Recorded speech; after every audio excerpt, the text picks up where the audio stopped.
Imagine a warrior so powerful, so ruthless, that even the feared giants of Elbaf struggle to stand against them.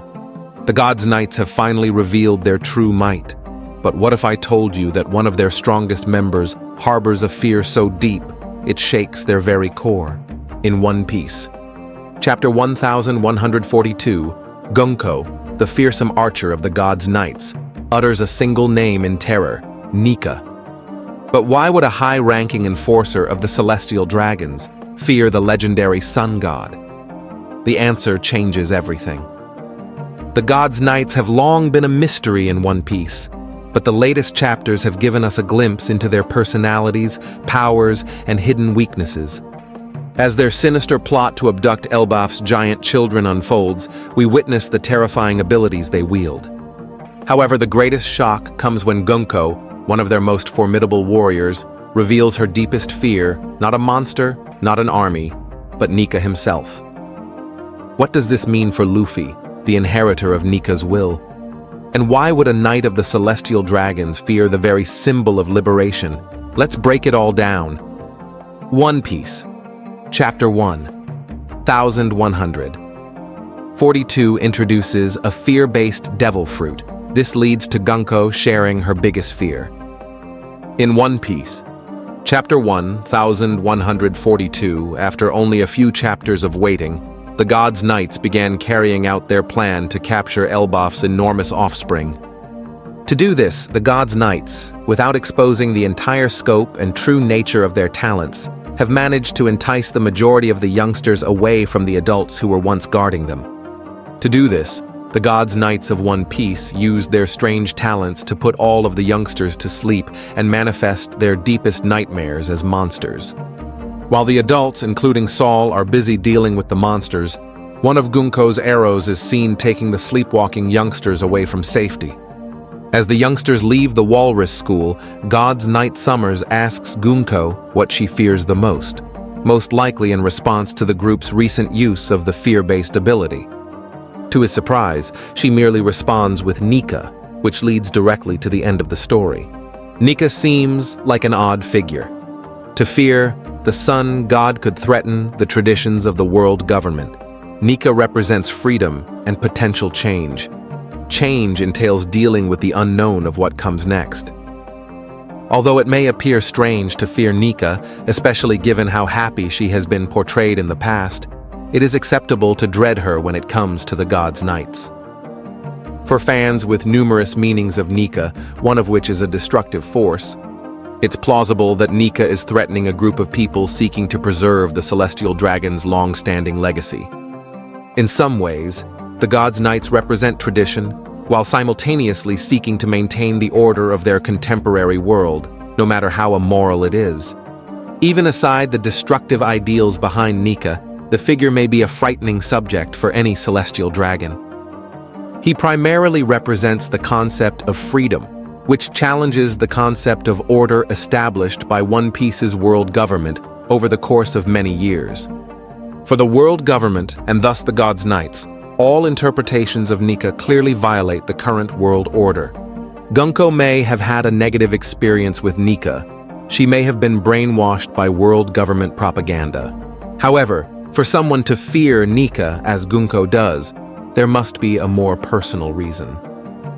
Although nothing is known about Gunko's past, it is possible that he had a traumatic experience with Nika or was brainwashed by world government propaganda. At the same time, for God's Knight Gunko, Nika represents a power that has the capacity to reshape the world, ushering in much more uncertain times. This uncertainty is most likely enough to make everyone concerned about what Luffy will do with the Nika fruit. Fans will have to wait till the future of One Piece to discover more about Gunko and her fear of Nika. However, it is understandable that she is concerned about the change in status quo that Nika represents. Although many see Luffy's desire for independence as a positive shift, those in authority in One Piece must be living their worst nightmare. Summary and highlights. God's Knights in One Piece have distinct talents and vulnerabilities, which lend dimension to their characters. Recent chapters expose the God's Knight's intention to kidnap gigantic children and influence them through fear. Gunko's fear of Nika points to possible negative experiences or brainwashing by world government propaganda. Gunko's fear of Nika raises huge questions about the future of One Piece. Is this just personal trauma or a sign that the very foundations of the world government are starting to crack?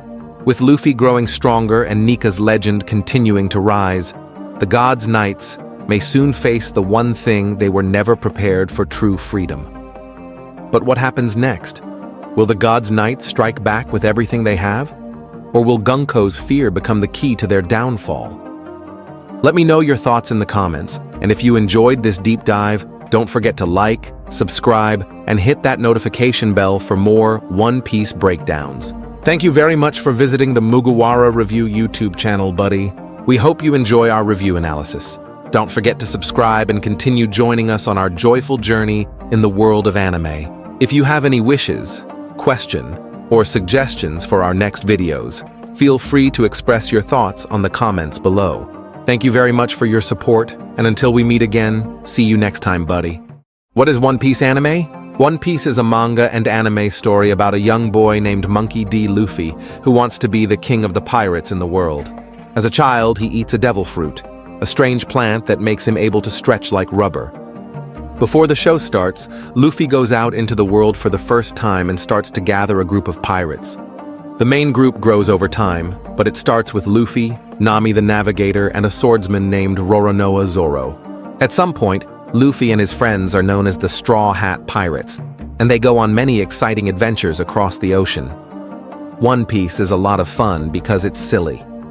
Luffy goes from island to island around the world in the series. Each island has its own setting and theme. It's a pretty fantastical world full of animals that look like people, live skeletons, and other delightfully strange things. Within moments, the group is in a winter scene, and the next, they are on a tropical island full of giants. The show is full of silly and bright details. For example, Zoro holds a sword in his mouth, a scary military boss wears a cute bulldog hat, and people don't use phones to talk to each other instead. They use special transponder snails that can send and receive messages. Luffy is a carefree person who just wants to eat a tasty meal and laugh at bad jokes. Even though there are some funny parts in the series, a lot of One Piece is about freedom. During his travels, Luffy often takes up guns to help his friends and encourages others to do the same against pirates and government-backed military occupations. The characters in Luffy and his crew get stronger with each fight, which is typical for shonen manga. A lot of the story is about how Luffy beats a problem that seemed impossible to solve and finds some kind of secret power. After each fight, Luffy and his team get stronger and move closer to his main goal, which is to find the One Piece. Why is it called One Piece? The first part of both the manga and the anime shows that Pirate King Ghoul D. Roger is telling the truth about the mythical wealth called the One Piece. One Piece is the name of the show, because Luffy wants to find the One Piece and become the next Pirate King. One of Luffy's main goals in the show is mentioned in the show's title. What is the One Piece? The answer to this question is still one of the biggest secrets in the series. It's been more than 1,000 episodes, and we still don't know what One Piece is. We know that the One Piece is the name of the treasure that Ghoul D. Roger collected on his travels because of details in the manga. We still don't know a lot about the treasure, though. There are a lot of ideas from fans about what the One Piece is, but we still don't know what it is or even if it's real. The One Piece could just be the friends Luffy makes along the way.